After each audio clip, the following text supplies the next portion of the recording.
Et c'est presque du direct, la revue de presse de Nicolas Canteloup, le meilleur sur Europe 1. Allez, on va revenir sur cette polémique. Le président devait-il accueillir les 2 touristes enlevés au Bénin à leur retour sur le tarmac de Villacoublay? Emmanuel Macron, bonjour. Bonjour à toutes et à tous.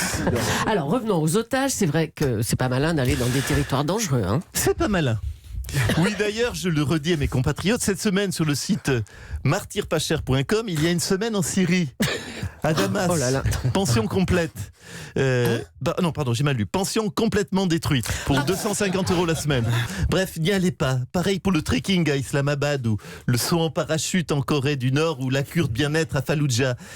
Qu'est-ce que ça peut être con, un touriste, franchement. Ces touristes, ils voulaient simplement visiter le parc Tangieri, voilà. Oui, écoutez, il y a d'autres parcs à visiter. Il y a le parc Astérix qui est très bien, et puis ça m'éviterait de passer mes week-ends à Villacoublay. Puis il y a quand même d'autres destinations vacances. Je pense au Club Med de Djerba. À part un coup de soleil sur le cul, on risque pas grand-chose. Vous voyez, je suis prêt à fournir même la biafine, si vous le souhaitez. Alors, quels sont les endroits à éviter, les véritables zones à risque? Mais écoutez, on les connaît tous, ces endroits. Il suffit d'aller sur le site du Quai d'Orsay. Il y a le Bénin, il y a l'Afghanistan, Kaboul, Mossoul, Marseille, le Soudan, la Creuse. La Creuse est déconseillée pour des vacances. C'est risqué, la Creuse. Ah ben vous risquez de vous faire chier, oui. Oh là là. Merci, Monsieur le Président. On adore nos auditeurs qui habitent dans la Creuse. D'audience dans la Creuse. Emmanuel Macron a annoncé la création de futures agences dans chaque canton, des agences chargées de rassembler tous les services de l'État qui s'appelleraient les maisons France Service. Europe 1 a réussi à obtenir les coordonnées d'une maison France Service qui est en phase de test. On va l'appeler tout de suite. France Service du canton de Bourg-Saint-Maurice. Christiane, à votre écoute, j'écoute. Christiane, mais vous êtes fonctionnaire maintenant? Madame Julie, je reconnais votre voix. Bonjour, Après tant d'années, bonjour. merci, oui. Vous êtes avec tous vos collègues que je salue, je suppose, ce matin. Vous travaillez tôt, hein. Oui, alors, enfin, oui, je suis fonctionnaire, enfin, provisoirement. Je m'occupe toujours des personnes malades, des personnes âgées ou des personnes en phase de prémortalité. Mais là, j'ai été choisie pour les premiers essais des maisons France Service. Alors, il paraît qu'on va y trouver les services publics comme Pôle emploi et les antennes préfectorales, mais aussi certains agents comme les opérateurs d'eau, d'électricité, de télécom, etc. Les gens vont pouvoir demander à peu près tout dans ces maisons, en fait. Dites-nous. Ah oui, on est polyvalent, c'est ça, c'est exactement ça. D'ailleurs, vous savez, ça n'arrête pas depuis ce matin. Je sais pas quand allez, vous voyez, quand on parle du loup, ne quittez pas. L'instant. Allô, ne quittez pas, France Service, bonjour. Oui, vous désirez un titre de séjour. Vous désirez, d'accord, attendez, je note un titre de séjour et 40 pizzas, 4 fromages pour l'EHPAD de Saint-Julien-sur-Maurienne. Je le note, d'accord. Attendez, ne quittez pas parce que j'ai un double appel. Allô? Oui. Un permis pour creuser une piscine. Oui, d'accord, monsieur, mais attendez, parce que là, je dois m'occuper de pizza, là. Vous pouvez me rappeler à 14h? Un instant, monsieur. Jocelyne, la mozzarella, tu l'as. Et est-ce que il te reste aussi des fiches pour les titres de séjour? Oh là là là là, mais vous pensez que ça va être possible de faire autant de missions différentes dans un même endroit, un même espace? Bon, écoutez, franchement, j'espère que le gouvernement va préciser un peu son idée, parce que là, c'est un peu foutraque. Oui, comme vous dites. Pardon, oui. France Service, bonjour. Oui, monsieur. Vous voulez parler à une assistante sociale? Oula, une assistante. Bon, allez-y, monsieur, je peux peut-être vous aider.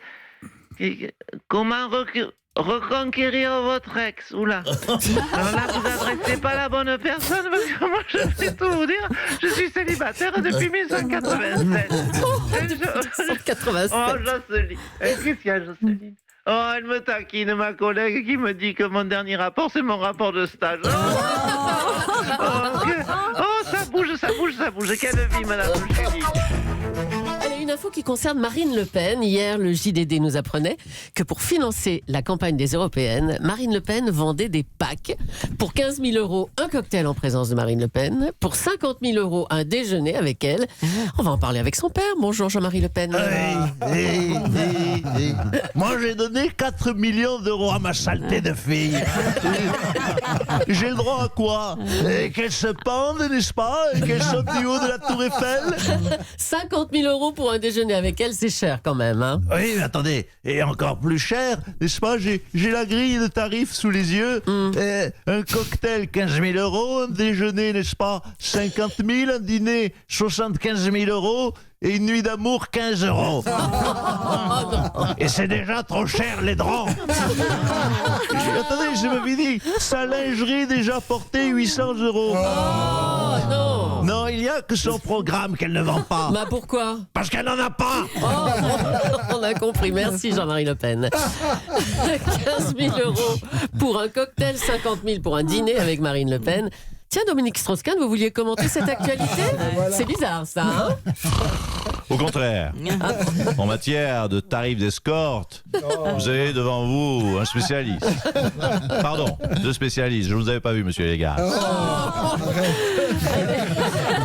Marine Le Pen propose donc pour 15 000 euros le cocktail, pour 50 000 euros le dîner. Qu'est-ce que vous en pensez, Dominique Strauss-Kahn? Bien, j'en pense qu'elle s'emmerde pas mal, maman. Non, elle s'emmerde pas, maman. Franchement, j'ai connu beaucoup mieux pour moins cher. J'ai vu les dernières photos de maman. 15 000 boules, n'y allez pas, s'il y en a. On va terminer avec un petit mot de l'affaire Hallyday. Le tribunal de Nanterre s'est estimé compétent pour juger le litige. Il a donc confirmé que le chanteur était bien français. C'est dégueulasse. It is dégueulasse, c'est belle. Bonjour Laetitia Hallyday. Bonjour, hello everybody. Et everyboda pour les filles, bien sûr. I repeat, I am American. Mais enfin, vous n'êtes pas américaine, Laetitia, et Johnny non plus d'ailleurs. Hein. Le tribunal l'a encore rappelé hier. Mais c'est faux, Julie. Johnny était pas français, je le prouve. J'ai ici ses analyses. Ah, vous avez ces analyses ADN? Non, ses analyses de sang. Oula. Il était irlandais à 54 degrés. De la lignée de la famille de Johnny Walker. Il était russe également à 44% de la lignée des Smirnoff. Et ils ont trouvé, je vais te dire, ils ont trouvé juste 2 globules rouges de Beaujolais. Il n'était pas français. Mais si, enfin, il était quand même un peu français. Même carrément, il était né à Paris dans le 9e arrondissement. Mais non, si. j'ai ici son passeport. J'ai son passeport, il était suisseau-belgeo-monégasco-panaméen. Oh, ben enfin, ça existe, ça. Mais bien, j'espère. Bonjour, c'est Patrick Balkany. Je vous confirme que ça existe. Je suis moi-même belgeo-monégasco-panaméen.